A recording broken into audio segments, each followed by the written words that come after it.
mexicana. Claro, porque sean quiénes son, quiénes son. Ahí está Exacto. la Catrina Sí. y roba cañón, Sí, pues sí, sí. la mirada de quienes lo vemos. Sí, claro. Ahora, remontándonos a esa historia, no sé si verla de atrás para adelante o de adelante para atrás, es muy interesante porque estos esqueletos o calaveras o personas descarnadas ya figuraban en la prensa nacional, bueno, en la prensa capitalina, que es la que a mí me consta, desde los tiempos de Benito Juárez, los últimos años de Benito Juárez, por ahí un periódico, El Jicote se llamaba, publica el primer esqueleto, pero tenían el discurso de estos personajes que aparecían allí era de burla, de sátira.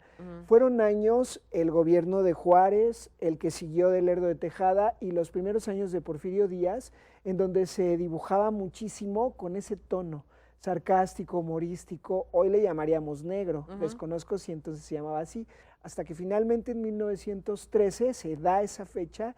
Algunos dicen que no es así, pero bueno, en donde se publica una hoja, bueno, una página con una calavera que lleva por título Calaveras Alegres Garbanceras, por ahí una cosa así, donde hacía alusión a esta palabra de calavera garbancera. Ese era el título, pero nunca dijo Posada, si es que de él fue el dibujo que se llamaba Catrina.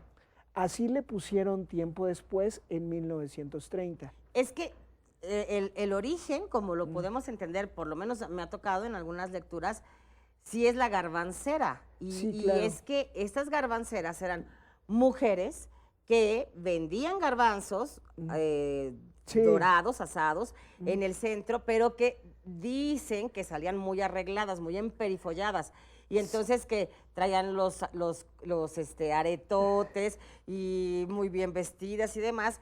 Y qué bueno que de ahí, porque se creían españolas, ¿no? Y entonces, Sí, claro. porque finalmente la Catrina es como una burla a esa mujer que se identifica pues con la madre tierra y con la madre patria, perdón, y con todo lo que utilizaban, todo el atuendo. Renegaban de su origen indígena, esa era otra lectura también que se daba y pues eso genera mucha mofa, ¿no? Entonces les decían cualquier cantidad de calificativos ingratas, gatas también, ¿no? Una palabra muy de la época y todavía usada.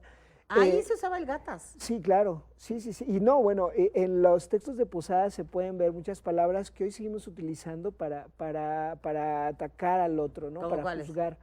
Pues está eso de los gachupines, de las gatas, ser ingrato, cosas así que tienen que ver con esto que mencionaste ahorita, esta palabra divertidísima, Emperifolladas. esas cosas, que tenían también un origen español, ¿no? Porque veamos también la otra cara de Posada. Él fue un individuo que se forjó en la tradición católica española, venía de Aguascalientes, ¿no? Podemos imaginar cómo es allá esto del catolicismo. Entonces, o sea, venía una familia mocha. Pues. Sí, exacto. Entonces, imaginemos también su forma de percibir el mundo también o de criticar dentro como parte de este espectro social al que él perteneció y que después se encontró acá.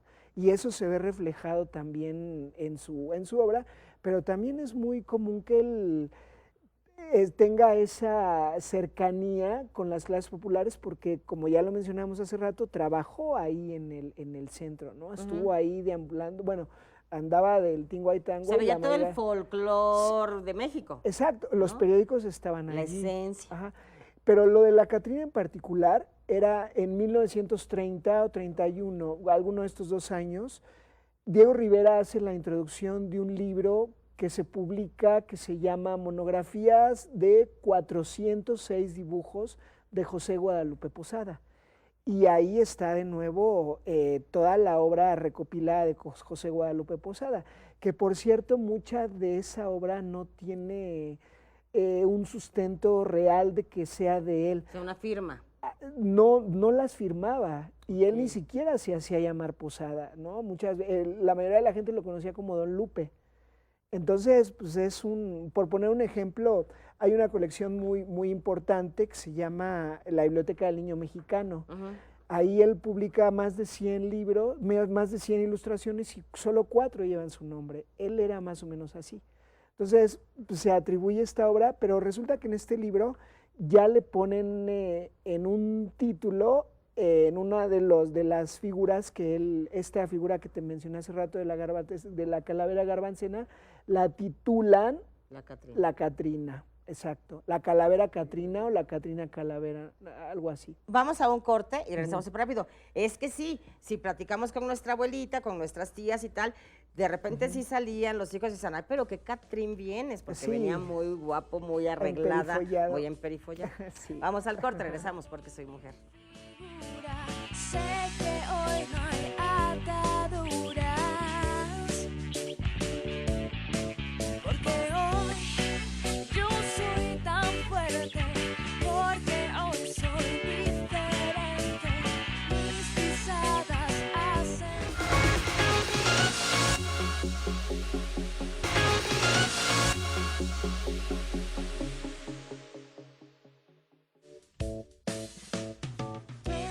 soy Ya estamos de regreso y estamos hablando sobre el origen de las Catrinas, el origen de las calaveras y bueno, pues ya vemos a esos personajes que al final de cuentas estaban súper ligados.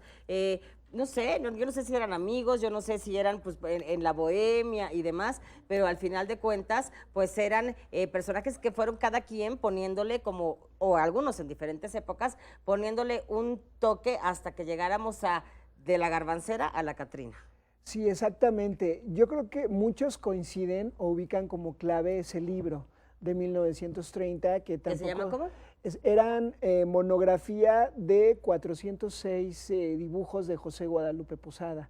Entonces, el documento pues, se encuentran referencias de él, pero no hay tantos ejemplares en las bibliotecas siquiera, ¿no? Entonces, pero sí existen en muchas bibliotecas del mundo también los grabados de José Guadalupe Posada, que son además de uso libre. Oye, y en la hemeroteca también podremos Sí, claro, encontrar, sí, por ¿no? supuesto. Algunos de estos. Sí, Porque, por supuesto. bueno, al final de cuentas era como el caricaturista de la época. Sí, Posada. era muy famoso, sin embargo, hubo como Santiago Hernández, que fue el que hizo, perdón, es que tiene que ser, el que hizo los dibujos de los niños héroes, ¿no? Los que conocimos en las monografías. Sí.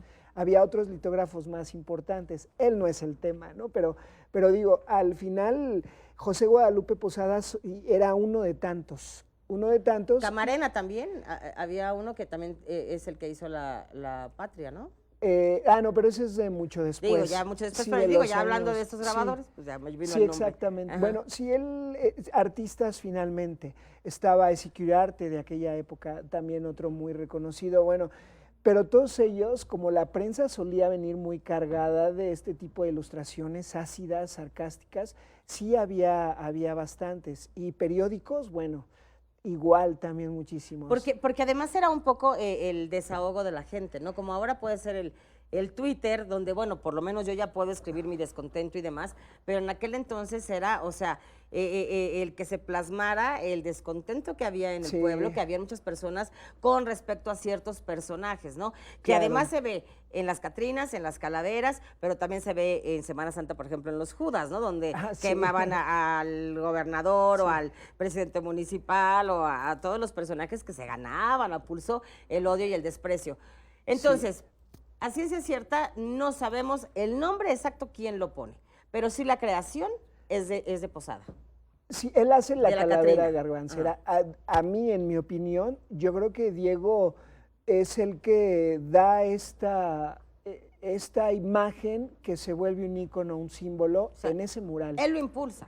Sí, yo creo que él es el creador. Yo creo que para mí él es el creador porque yo creo que lo de Posada, él, digo, como todo, tiene un antecedente, ¿no? O sea, muchas costumbres en el propio Día de Muertos tienen un antecedente, un momento coyuntural, un vórtice, ¿no? Donde cambia de dirección O sea, completamente. quien cerró la pinza.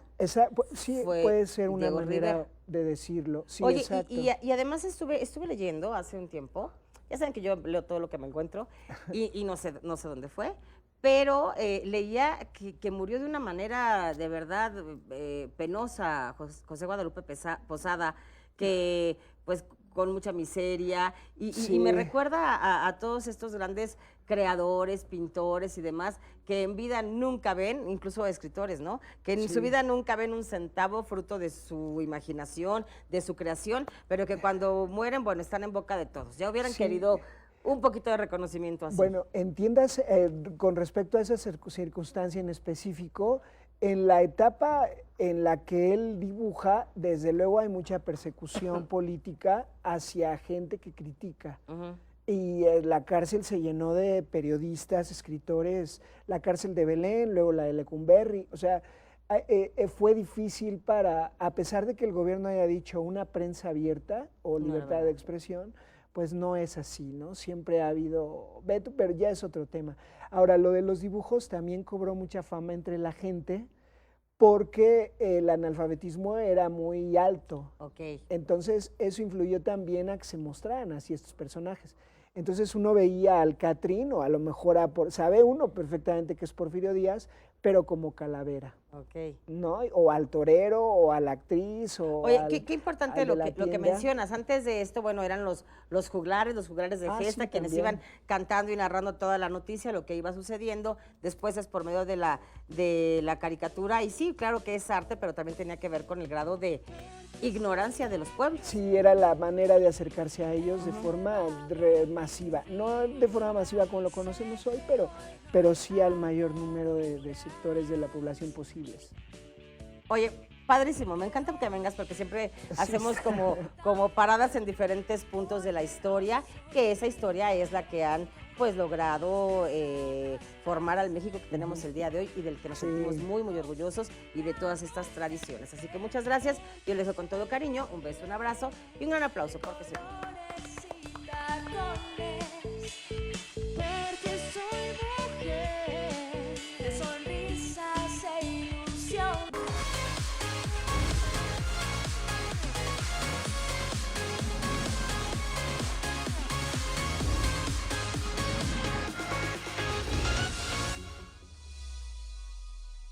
Porque soy mujer.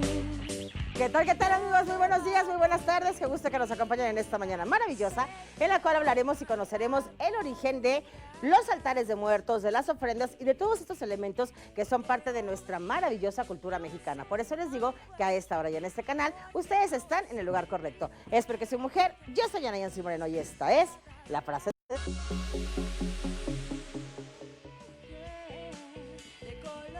Y bueno, les voy a dar una frase súper buena, pero buenaza, me encanta. Benjamin Franklin dijo, o escribes algo que valga la pena leer, o haces algo que valga la pena escribir. Está bueno, ¿verdad?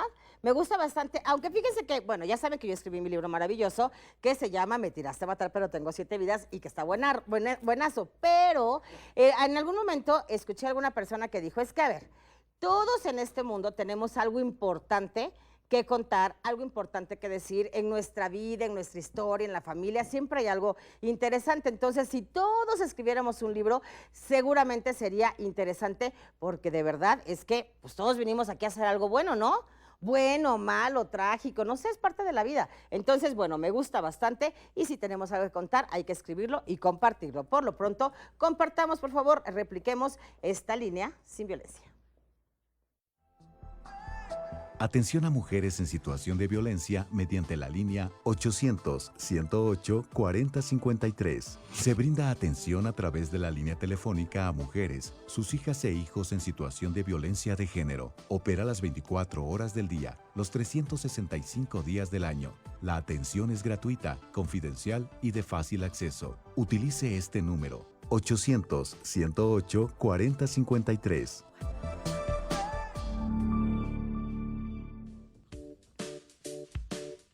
Bueno, pues vamos a continuar. Obviamente seguimos con nuestras tradiciones maravillosas del Día de Muertos, de estos días en los que festejamos, en los que recordamos a las personas que más quisimos, que se adelantaron y que, bueno, pues nos vienen a visitar de nuevo a los del mundo de los vivos, ¿verdad? Sí. Y entonces está de nuevo con nosotros Marco Antonio Villa, historiador y editor de la revista Relatos e Historias.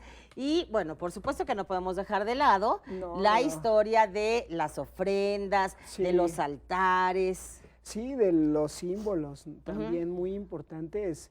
Y como siempre en la historia de México, pues estamos llenos de tradiciones pues que vienen desde hace milenios o que podemos rastrear su origen desde hace milenios. Unos dicen que no, otros dicen que sí. Yo creo que sí esto tiene un antecedente prehispánico vital. Yo creo que está en el corazón de la tradición, en el corazón de la fiesta. A lo mejor en ese tiempo no como fiesta, pero bueno, como todo también se fue enriqueciendo con el paso de los siglos y sigue siendo tan dinámico que al día de hoy sigue incorporando nuevos elementos. Claro. Oye, ¿es producto del sincretismo? Sí, por supuesto, sí, absolutamente, porque, por ejemplo, el tema de la comida, de los alimentos, de los objetos, nosotros en nuestros altares, y bueno, o la gente, nosotros los mexicanos, pone objetos personales, pone alimentos, pone cosas del difunto. Eso también ocurría en el mundo mesoamericano. En algunas de las culturas que conocimos como prehispánicas, pues había también todo este tipo de cosas.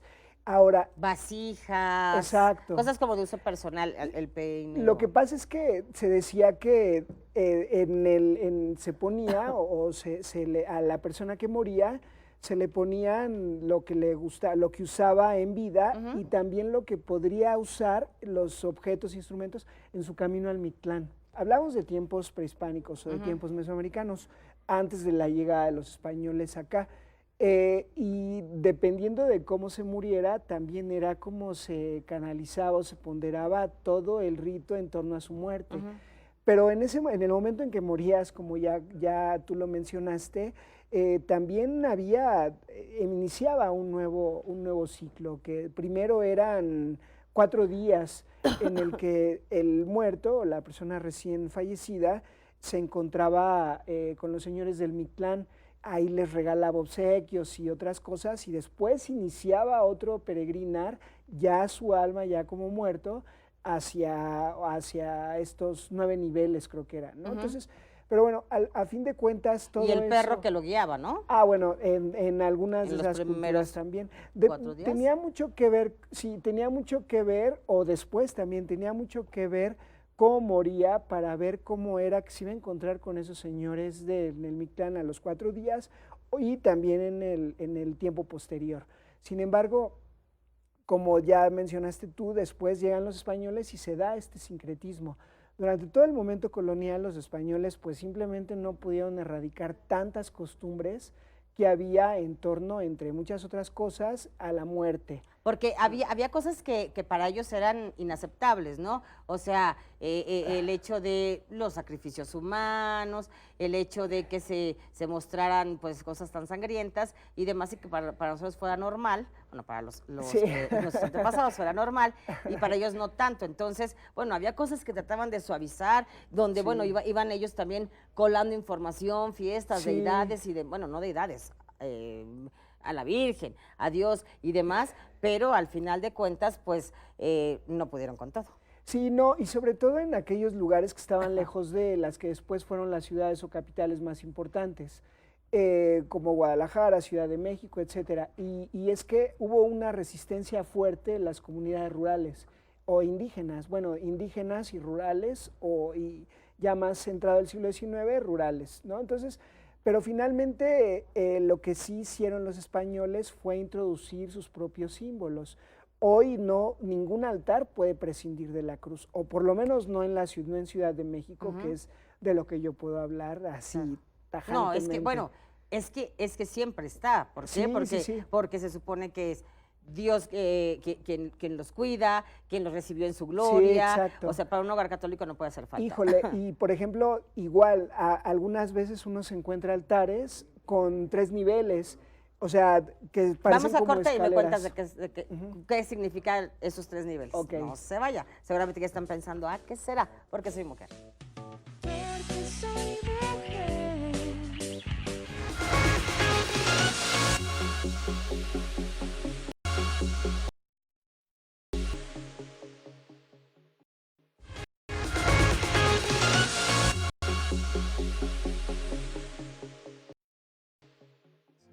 La muerte es un personaje omnipresente en el arte mexicano con una riquísima variedad representativa, desde diosa, protagonista de cuentos, leyendas, personaje crítico de la sociedad, hasta invitada sonriente a nuestra mesa. La doctora Patricia Denis Rodríguez explicó que en México las culturas indígenas concebían a la muerte como una unidad dialéctica, el binomio vida-muerte, lo que hacía que la muerte conviviera en todas las manifestaciones de su cultura, que su símbolo o glifo apareciera por doquier, que se le invocara en todo momento y que se representara en una sola figura. Es lo que hace que su celebración siga viva en el tiempo.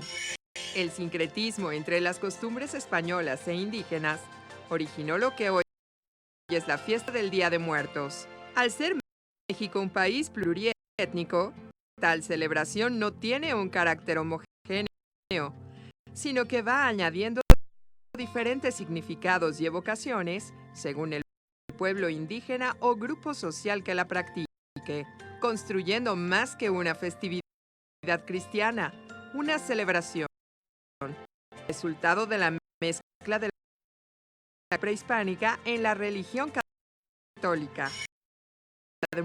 El espíritu de sus difuntos mira ese día, consolarlos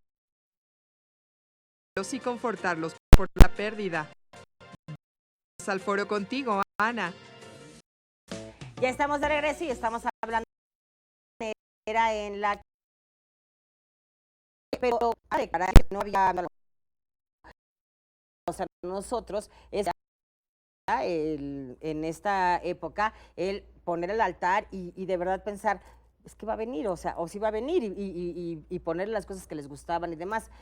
En aquella época, y dado que se encontraban tumbas y altares y demás, donde había objetos personales y demás, ¿era más bien un tema como de un homenaje?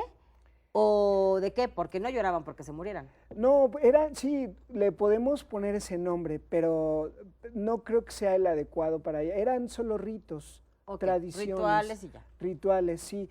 Yo creo que palabras como homenaje ya es un asunto posterior. Okay. Pero al final creo que ni en esta época podemos llamarle homenaje al tío, al primo, al hijo, al esposo, a la esposa, etcétera. Es solamente una tradición que rememora su presencia o su vida en nuestras vidas. Sí, no, como tal no lo vemos como un homenaje, lo vemos más bien como una manera de continuar con ese lazo, ¿no? O sea, va a venir y aquí está la foto. Y bueno, después de esta película hermosísima de Coco, donde habla de si no ponen la foto en el altar y demás, creo que mucho más, es como que todos ahí lo tenemos. Sí, hay algunas, esto de la foto, incluso hay algunos que lo ponen o sea, si uno se para frente al altar, ve la imagen de espaldas, o sea, bueno, la imagen, la fotografía o lo que sea, y frente a la imagen hay un espejo, que es el que finalmente el público ve de frente, ¿no? Y era también parte de estas tradiciones que tú mencionas, que se van puliendo o caracterizando de una manera, pues sí, ya muy especial y ya muy sincrética con lo católico, con el mundo, bueno, entre lo católico y el mundo mesoamericano, ¿no? Entonces, en ese sentido, creo que muchas de estas cosas sí perviven gracias a la misma transformación. Veía yo también las velas, el cempasúchil, las arañas también, que son una cosa de otra cultura completamente y mucho más es que aquí somos sincréticos. No, bueno, es aquí que tenemos parte también del Halloween. A ver, pero en las tumbas hay arañas. Es el siglo XXI. Sí, es que a eso voy. Se viene también una cierta cultura del terror en torno a la muerte, ¿no? Y viene eso también del mundo católico.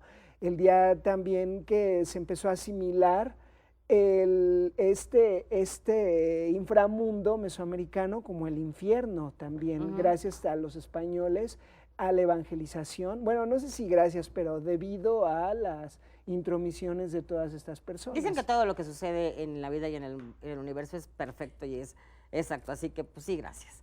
Oye, y parte de este sincretismo o de esta búsqueda de enseñar o de integrar la religión católica a todos los aztecas, bueno, es que se mete esta lectura, esta obra maravillosa de José Zorrilla, el Juan Tenorio. Sí, él fue uno de tantos elementos que contribuyeron a lo que hoy conocemos como la fiesta, pero la fiesta de Día de Muertos. Pero eso pasó, yo creo que eran las primeras décadas del siglo XIX, recién independizado México. Okay. La obra de José Zorrilla, don Juan Tenorio, se empieza a presentar en muchos O teatros sea, ya de la no ciudad. México bajo un yugo español, Pues no en el nombre, no oficialmente. pero todavía había. Pero claro, pues a la fecha existe, ¿no? Ujú. Entonces, hay unas partes donde hay un cementerio. Ujú. Esas partes también se empiezan a generar adhesión del público o empatía también porque se parecen a los peregrinares que había también aquí en México durante la colonia. Ujú. Entonces, lo que pasa con eso es que en esta obra de José Zorrilla, este es el elemento del cementerio, está también el elemento de que cantaban como versos. O sea, declamaban. hablaba, ajá, exacto. Declamaban. Como ¿cómo les llaman? Las sevillanas. Sí, había coplas, ¿no? Ajá. Rimadas, por supuesto. Entonces, eso también se adquiere como costumbre y se traslada también a la prensa. A las y calaveritas. a las calaveritas, a las posteriores calaveritas, pero eso ya fue mucho tiempo después, ya en la época de Posada, perdón, Ujú. que habíamos hablado de eso en otro programa, pero lo que refiere, o lo que nos refiere la historia con lo de José Zorrilla, es que estos dos elementos también llevaron a que la obra fuera nada más presentada en noviembre durante las festividades del Día de Muertos. Sí, porque se convirtió una en cosa- un ícono Exacto. de Día de Muertos, totalmente relacionado. Exacto. Ya después, bueno, así como las cosas van cambiando, en este siglo, pues, dada el éxito que se tiene y que después lo hacen de manera cómica y demás, bueno, lo presentan todo el año. Exacto. Pero el clásico de Es José así. Zorrilla, ese sí es en estas épocas. Sí, exacto. Y En bueno, pocos lugares. podemos tomar ese también como punto de partida, bueno, y como para ir en retrospectiva, de cómo era una fiesta de Día de Muertos en la colonia o una celebración de la muerte en la colonia, que sería el título adecuado. Vamos a corte, ¿me dices? De acuerdo. Va. No se nos vaya porque soy mujer, estamos hablando sobre el origen de los altares y mire qué bonita plática tenemos este día. Porque soy mujer elevada.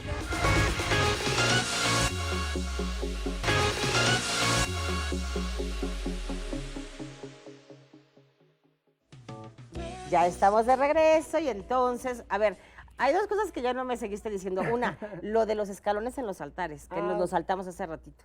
Sí, vamos a vincularlo. Mira, es que hablábamos de José Zorrilla y de cómo se representaba la muerte. El ¿no? Tenorio, ajá. Exacto. Y eso era muy usual durante la colonia. Se moría el virrey, algún aristócrata, y había una procesión, arcos de flores, algarabía, había regalos. ¿Algarabía? Sí, había festividades también. Ok.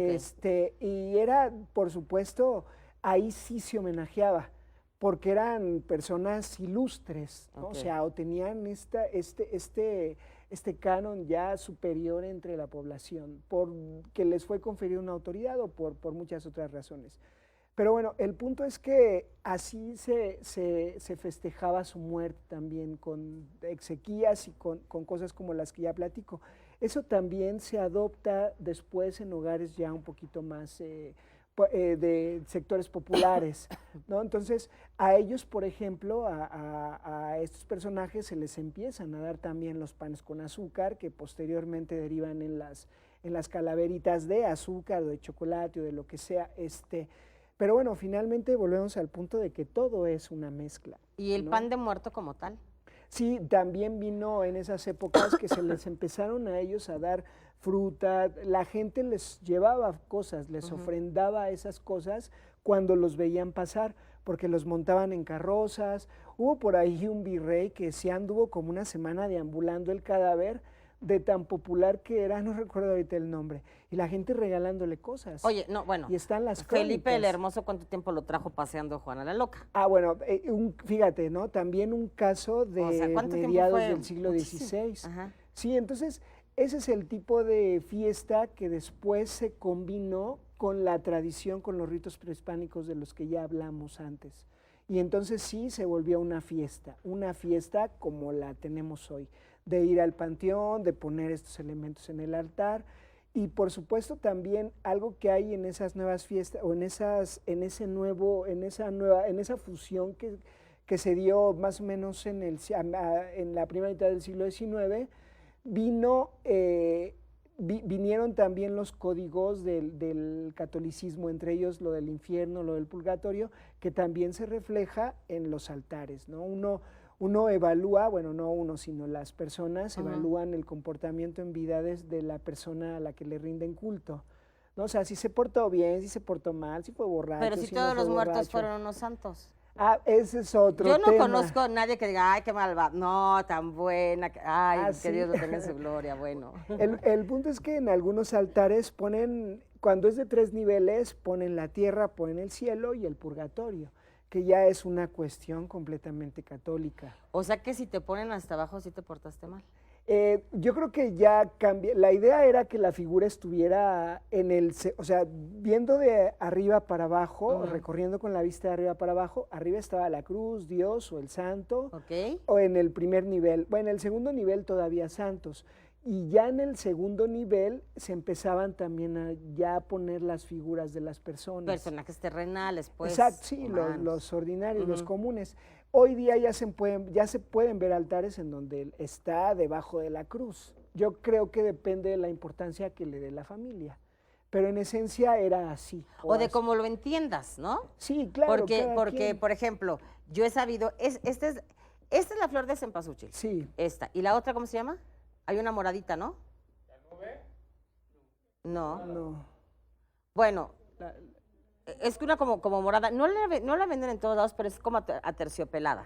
Finalmente, esta flor es como fosforescente incluso, entonces yo he sabido que es para guiar, ¿no? O sea, que vienen los muertos y está la oscuridad y entonces esta flor los guía. Y luego el camino de sal también los guía porque les da luz. Estas moraditas que mañana les voy a decir cómo se llaman porque no me acuerdo. No, ni yo- Es que no son tan comunes, pero sí hay en varios lugares. Sí, Como de sé terciopelo. cuáles dices, no las recuerdo, pero estas particularmente lo que guía es el aroma.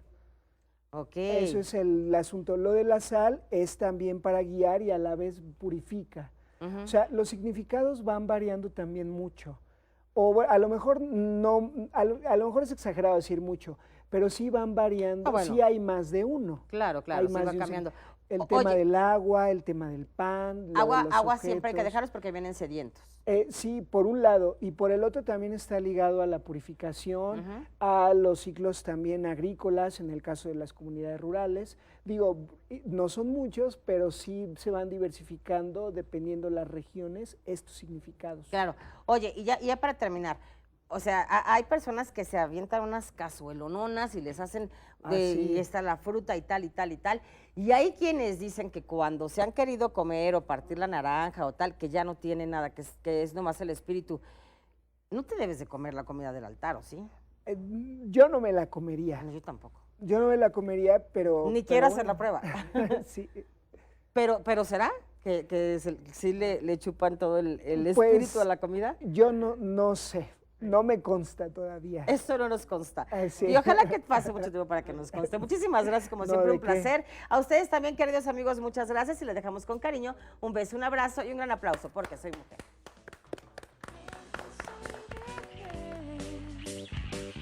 Elevado mi figura, sé que hoy no hay ataduras.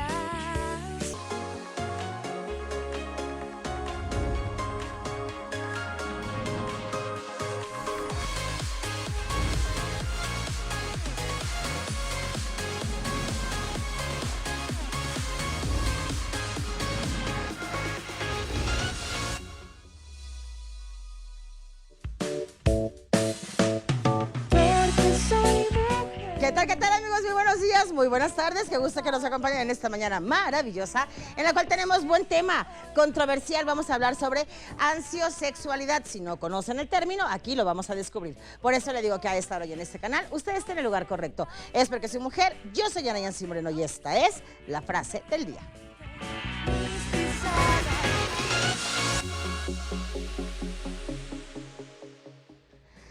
¿Y qué creen? Que les tengo una muy buena frase.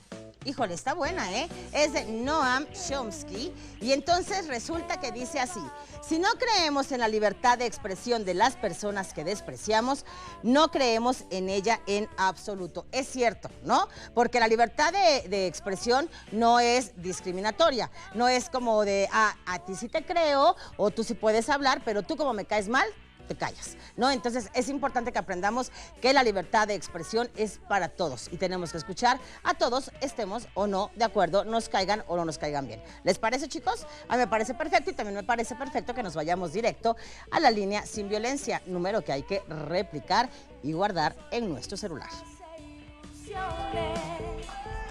Atención a mujeres en situación de violencia mediante la línea 800-108-4053. Se brinda atención a través de la línea telefónica a mujeres, sus hijas e hijos en situación de violencia de género. Opera las 24 horas del día, los 365 días del año. La atención es gratuita, confidencial y de fácil acceso. Utilice este número: 800-108-4053.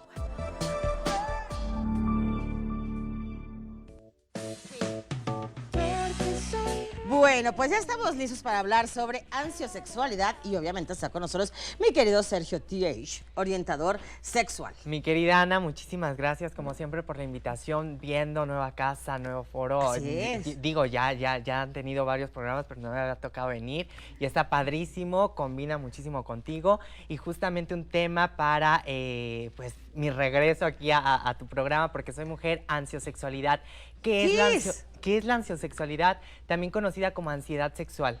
Es así como existe un trastorno de ansiedad generalizada, así como existe una ansiedad en situaciones específicas, la ansiosexualidad tiene que ver precisamente con una situación mental o un estado mental de preocupación por qué es lo que va a pasar en el futuro. En el tema sexual tiene que ver con una preocupación excesiva por tu desempeño sexual. Entonces, la ansiedad sexual la vivimos todos en algún momento de nuestra vida, todos estamos expuestos, todos estamos sujetos a una ansiedad sexual. Porque déjate comentar. A ver, quiero entender.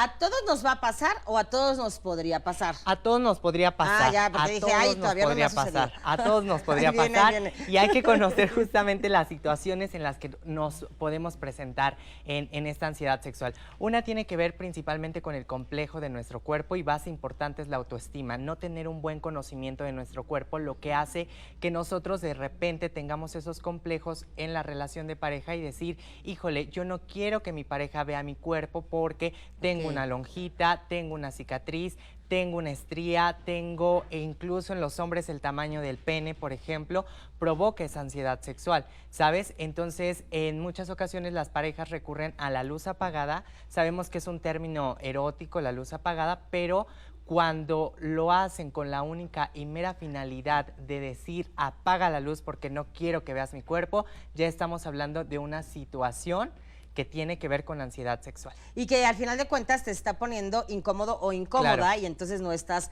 disfrutando. Oye, hay quienes apagan la luz y bueno, es por esta parte de que no se vean los defectos. Pero también, el otro día alguien nos platicaba, pues que era así como que nos desnudamos abajo de las sábanas, ¿no? Entonces, ahí está más fuerte. Claro. O sea, es casi vestidos. Claro, exacto.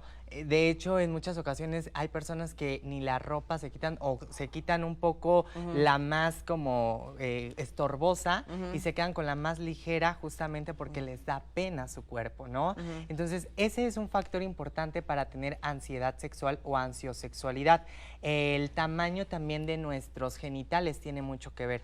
Te mencionaba hace un momento, en el caso de los hombres, hablan mucho de un tamaño de pene grande, pero el promedio en México son 12, 15 centímetros aproximadamente, ¿no? Entonces, un pene grande para lo único que sirve es para doler y para lastimar. No importa el tamaño del pene, lo importa más el tamaño de la caricia, del cortejo, del desempeño, ¿no? Claro. Y otro factor importante. Pero si de plano es menos de, ¿qué dijiste? ¿De 12 a 15? De 12 a 15. Si es menos de eso, sí va a causar sí va a causar un tema, complejo, ¿no? claro.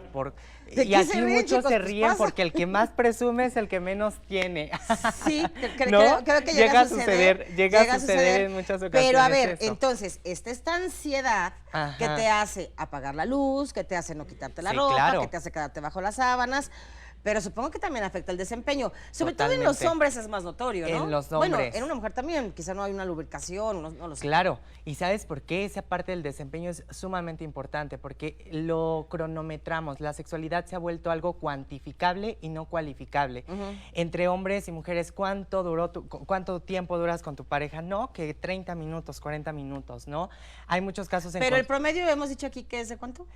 son 10 minutos, 15 Pero minutos. con todo y cortejo, incluso 30 minutos, incluyendo el cortejo, en este caso el previous gamer, el juego previo, porque en muchas ocasiones van directo al grano, ¿no? Y empiezan a presumir, no, yo duro en la cama 40, 50 minutos, y en consulta se nota mucho ese tipo de situaciones. En el caso de los hombres, es que tengo un tema de eyaculación precoz. Cuando les preguntas cuánto tiempo tardaste en venirte, te dicen 10 minutos, y dices, pero oye, qué campeón eres, ¿no?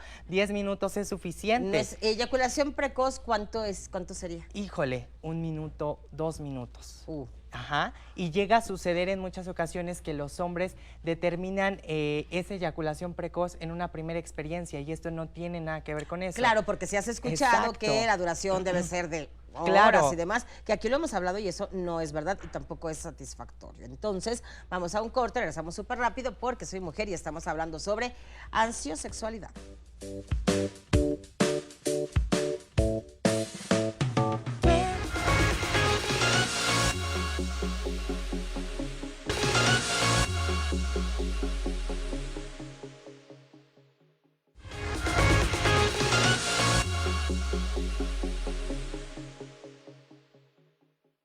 La ansiosexualidad es un término que recientemente está cobrando importancia entre las generaciones más jóvenes, desatando una incógnita sobre las afectaciones que esta condición tiene en sus vidas sexuales. La ansiosexualidad o ansiedad sexual es un término médico usado para referirse a dos tipos de personas: aquellas que tienen menor líbido debido al estrés y a las que lo viven con un poco de ansiedad por distintos factores. La ansiedad hacia o en el sexo, según indica la sexóloga Francisca Molero, es más frecuente en mujeres que en hombres. Esta ansiedad puede traducirse en falta de deseo sexual o en dificultades para alcanzar el orgasmo durante el coito. Aunque los hombres también padecen ansiedad sexual, esta se presenta ante el temor de tener problemas de erección, de no satisfacer a su pareja o de no verle alcanzar un orgasmo, señala la experta. En el caso de las mujeres, destaca que su ansiedad sexual deriva de factores similares, aunque ellas se preocupan un poco más por cómo se ven en el acto sexual, por satisfacer a su pareja y por poner los deseos de ésta antes que los suyos. Precisa que hay mujeres que también sufren ansiedad sexual debido a algún trastorno sexual como el vaginismo, la anorgasmia o la eyaculación femenina, tema que sigue siendo un tabú entre las parejas establecidas. Vamos al foro contigo, Ana. Ya estamos de regreso y estamos platicando sobre ansiosexualidad con Sergio TH. Y entonces nos decías que, bueno, finalmente es una ansiedad por no saber o por pensar que tu desempeño no es el bueno, que el tamaño no es el correcto, que tu cuerpo no es el más bello. Y bueno, todo eso al final de cuentas afecta a la relación sexual. Primero, no sé si sea como en el caso de algún vicio, de algún, no sé, de alguna adicción, el darte cuenta y reconocer que lo tienes, ¿no? Porque a lo mejor piensas como que es normal y en realidad no lo es. Claro, exactamente. Ya ahí existe una predisposición, un pensamiento, cómo lo voy a hacer, cómo va a ser mi desempeño. Y al existir ese pensamiento, obviamente genera la incertidumbre de, híjole, lo estoy haciendo bien, lo haré bien, qué onda, qué esto, qué aquello. Y obviamente, para que nuestro órgano sexual funcione, acá debe de funcionar completamente. Claro. Entonces, ¿qué hace? Te inhibes, te bloqueas. En el caso de las mujeres, puede llegar a producir incluso dolor una relación sexual, ¿no? Precisamente por estar pensando, sobrepensando el cómo lo estoy haciendo o si le agrado a mi pareja, ¿no? En muchas ocasiones llega a repercutir con temas de vaginismo, que es la contracción de la parte perivaginal, que bloquea la introducción de cualquier objeto en este caso, y que yo creo que, por ejemplo, un vaginismo sí, Sí, afecta, claro. por supuesto que te afecta a ti como mujer si lo estás padeciendo, pero a la pareja, bueno, es algo que al final de cuentas con ayuda, Claro. yendo al terapeuta, yendo al sexólogo y demás, se puede ayudar, pero de momento, y si no tienes las herramientas o el Claro. conocimiento de a dónde voy, sí debe ser Exacto. algo bien fuerte. Bien fuerte, o en el caso de una dispareunia, ¿no? El ¿Qué es? dolor, el dolor justamente por un encuentro sexual antes, durante y después de ese encuentro Dispareunia. sexual. Dispareunia. Entonces, Dolor en la mujer. en la mujer. En la vagina. Ajá. Entonces, ¿qué llega a suceder en muchas ocasiones? Que te decía, todo se vuelve algo cuantificable. ¿Cuánto tiempo duro? ¿Cuánto tiempo lo hago? Y no cualificable, ¿no? Puedes estar 5 minutos en una experiencia sexual, pero puede ser demasiado placentera. Claro. Así te avientes media hora y no disfrutar absolutamente nada, ¿no? Entonces, bien importante que reconozcamos los factores que pueden generar esta ansiedad sexual. ¿Será que alguno tenga que ver con esas primeras veces? O sea, Tiene que ¿es ver. normal en los primeros Claro, encuentros? porque hasta cierto punto la ansiedad tiende a ser normal, ¿no? Para todas las personas. Dentro de los primeros encuentros que se llegan a vivir en las parejas de, híjole, va a ser mi primera vez, va a ser esto, pues obviamente existe un nerviosismo, ¿no? Las parejas no te dicen, híjole, siento ansiedad. Te lo manifiestan como nerviosismo. Entonces ese nerviosismo lo lleva a esta inhibición o a este bloqueo y por eso en muchas ocasiones la ansiedad sexual se presenta en unas primeras ocasiones a los encuentros sexuales. Otro factor que puede desencadenar la ansiosexualidad o ansiedad sexual tiene que ver con experiencias traumáticas. Por ejemplo, mujeres que han sido violadas llegan de repente a consulta y dicen, es que yo ya no puedo disfrutar un encuentro sexual. Cuando preguntas la razón, un abuso sexual, una violación que hace que de cierta forma ellas se inhiban, ¿no? Y en muchas ocasiones las mujeres pueden lubricar. Aquí, ojo para todos los hombres, una persona o más bien una vagina lubricada no es sinónimo de excitación, porque en muchas ocasiones confunden, híjole, es que la mujer ya lubricó y eso quiere decir que está excitada. No, una mujer puede lubricar sin estar excitada. Entonces, eso se ve en muchísimas ocasiones con los reportes de las mujeres que manifiestan que han sido violadas o abusadas sexualmente. Ok. ¿Y cuál sería, en este caso, el tratamiento, el acompañamiento, ya una vez que, bueno, vas detectando todas estas, pues estas características y todo lo que va sucediendo al momento de un encuentro sexual? Uno de los principales es identificar qué es lo que está causando esta ansiedad sexual o esta ansiosexualidad. Una vez reconociendo qué es lo que qué es lo que lo está provocando, yo puedo seguir a un punto importante de poder reeducar a mi cerebro para poder decir, ¿sabes qué? Ya no estés pensando, sobrepensando esta situación. Al momento de reeducar con cierto tipo de situaciones, modificamos el pensamiento y modificamos obviamente la conducta. Oye, y esto de reeducar, es que mira, si nos está viendo alguna persona o quienes estamos aquí que no tenemos ansiosexualidad, de repente cuando tú lo mencionas es como, ay, bueno, pues ya no Sí, piensas claro. y ya lo cambias, pero no es tan fácil, o sea, la No. mente no es así como de que ya y necesitas Claro. ayuda, requieres ayuda. Exacto. Entonces, para que si están pensando en programarse, autoprogramarse, autorreprogramarse, no es así de sencillo, por eso es que hay especialistas en cada caso. Exactamente, que recurran a los especialistas es muy importante que lo hagan porque en muchas ocasiones da pena, da miedo, pero es importante que lo hagan con un especialista de confianza, ¿no? Al final de cuentas, no te vayas con el primero que te dice es esto, es aquello, o sea que diversifiques el tipo de especialistas con el que te puedes acercar. Y en esta parte de el reconocer qué es lo que está pasando y todo, bueno, decíamos, los primeros encuentros, o sea, cuando estás explorando, Claro. cuando son las primeras relaciones sexuales.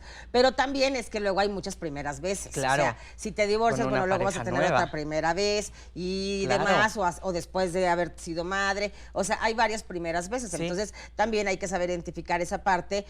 Y de repente sí dejar fluir, o sea, Claro. como que, a ver, bueno, no lo voy a tomar como algo más fuerte porque es esta vez y hay un motivo. Totalmente. Ya si eso persiste, entonces sí. Totalmente de hay que pedir ayuda. acuerdo, totalmente de acuerdo. Y aquí es muy importante que en cada encuentro sexual, sea con una pareja, termines con esa pareja y te vas con una nueva a tener encuentros sexuales, que no eleves la expectativa. Cuando la expectativa incrementa, obviamente la capacidad amatoria disminuye y el estrés aumenta. Y ese también es un factor del poder decir, justamente, puedo llegar a tener ansiosexualidad o ansiedad sexual. ¿Cómo que no eleves la expectativa? Sí, en el hecho de que hemos visto mucho contenido en nuestra cultura en México y a nivel mundial. Y voy a hacer un paréntesis, voy a referir en este caso a la pornografía. Espera, vamos a un corte. Claro que sí. Vamos a un corte, regresamos súper rápido porque soy mujer.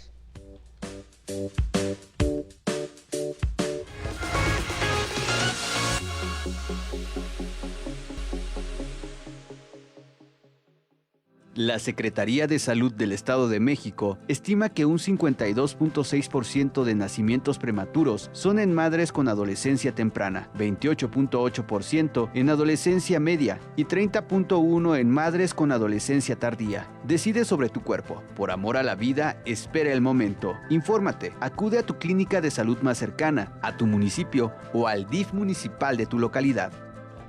Ya de regreso, y Sergio, te quedaste en que ibas a recurrir a la pornografía. Exactamente. Entonces, en este caso, la expectativa sube cuando esta pornografía ha sido la maestra en cuanto al contenido, ¿no? De ver cuerpos espectaculares, Ok. ver cuerpos curvilíneos, ver penes muy grandes. Y duraciones largas. Y duraciones largas, Ajá. ¿no? Lo que realmente es otra situación que no tiene que ver con lo que naturalmente es, ¿sabes? Oye, y también como que no eleves la expectativa, no sé, como en autohalagos, ¿no? Exacto. O sea, Ah, voy sí, a por hacerte supuesto. sentir lo que Ah, nadie claro, te hizo. claro. De hecho, Y luego se dices, llega a dar muchísimo ese tipo de situaciones, ¿no? Ajá. Hay hombres que te dicen, híjole, es que la llevé al clímax total porque tuvo un orgasmo, pero no sabes si realmente te está Y ni es fingiendo un cierto. orgasmo, ¿no? Ajá. Y hay muchas ¿Cuántas hombres películas que, no hay de claro, eso? Hay una muy, claro, muy clásica, ¿no? Donde exacto. finge un orgasmo. Exacto. Y hay hombres que dicen, híjole, ¿cómo puedo saber si una mujer finge un orgasmo si no lo finge? No puedes saber. Dice, no lo puedes saber. Al final de cuentas, es como decirle al hombre, no sabes ni siquiera distinguir entre el perejil y el cilantro, y bueno, ¿no? Bueno, ok. Entonces, quieren saber a veces cosas Ujú. que no, y entra esa parte ególatra de, híjole, yo soy quien para no sé qué hacer con las Ajá. mujeres. Ok. Entonces, llega a suceder mucho ese tipo de situaciones también. Ok. Y otra es cuando va pasando el tiempo, ¿no? Claro. O sea, por ejemplo, en los hombres. Es que siempre lo decimos. Y bueno, aunque está esta parte de lubricación que dijiste que tampoco tiene que ver tanto con Claro. una excitación, pues en el hombre siempre es notorio cuando no hay un buen desempeño, cuando no Claro. hay una capacidad. ¿Por Claro. qué? Porque, bueno, pues ya hay algún tipo de disfunción, qué sé yo. Y ahí yo creo que pues es súper válido que llegue esta ansiosexualidad. Correcto, ¿no? O sea, ¿qué me está correcto. pasando? Ya nunca voy a funcionar. Mi virilidad, ¿dónde quedó? Ya no funciono. No sé. Sí, claro. Y ahí empieza este tipo de situaciones ya que desencadenan a situaciones traumáticas dentro de los encuentros sexuales, ¿no? Empieza a desencadenar en otros factores que realmente incurren en el propio desempeño o en el propio autoestima sexual. Es muy importante que comuniquemos siempre qué nos gusta y no de un encuentro sexual. No por el hecho de que no te agrade algo, no se lo vas a expresar a tu pareja por hacerlo sentir mal. Al final de cuentas, para disfrutar una sexualidad plena y placentera, debe existir confianza y debe de existir esa comunicación comunicación. Si tú siempre te quedas con el no expresar lo que no me gusta y te la vives ahí, te genera un problema. Y le hace más daño a la Claro, relación. O sea, exacto. como decía mi abuelita, más vale una colorada que 100 descoloridas, ¿no? Entonces mejor te Exactamente. digo, oye, no me interesa el tamaño, no me interesa tanto la duración, esto no es importante, hay otras Claro. cosas que sí lo son, esto sí lo disfruto, tanto hombres como mujeres, y al final de cuentas, pues todos ganan. Claro, ¿no? totalmente de acuerdo.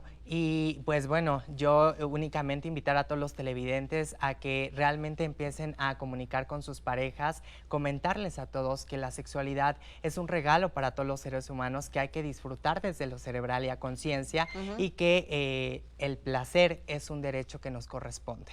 Entonces tenemos que empezar a comunicar con nuestras parejas justamente qué nos gusta y no de un encuentro erótico sexual o de un encuentro sexual para vivir una sexualidad plena y placentera. Plena.